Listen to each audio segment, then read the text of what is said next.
ഉള്ളൂ ക്യാരക്ടർ ഒക്കെ ഡിസൈഡ് ചെയ്യുന്നത് അപ്പൊ അങ്ങനെ തന്നെയാണോ? കാര്യം ഭയങ്കര രസമാണ് ക്യാരക്ടർ പ്ലേസ്മെന്റ്, കറക്റ്റ് ആയിട്ട് ആപ്റ്റ് ആയിരിക്കും നിങ്ങളുടെ എടുക്കുന്ന സ്കിറ്റില്. നമ്മുടെ ഗ്രൂമേഴ്സിന് അറിയാലോ നമുക്ക്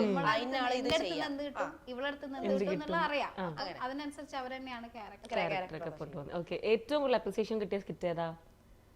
ഏറ്റവും കൂടുതൽ അപ്രിസിയേഷൻ എന്ന് പറയുമ്പോൾ നമ്മൾ അതെ ഗ്രൂമർ ജഡ്ജസിന്റെ അടുത്ത് നിന്നാണ് അല്ലെ പുറമേ നമുക്ക് മൊത്തത്തില് പുറമേന്ന് ഏറ്റവും വലുത് ബോക്സിംഗ് തന്നെയാണ്. ബോക്സിംഗിന്റെ ഗോൾഡൻ ബസർ അടിച്ചത് ഞാൻ കാണിക്കാം. അത് ബബ്ബർച്ചിരിയിലെ ലേഡി പെയർ ആദ്യമായിട്ട് കിട്ടുന്നല്ലേ? ശരി, ഞാൻ കണ്ടു. ഞങ്ങൾക്കും ആദ്യമായിട്ട് എല്ലാം ബെമ്പർചേരിയിലും ആദ്യമായിട്ട് ലേഡി ടീമിന് കിട്ടും ലേഡി.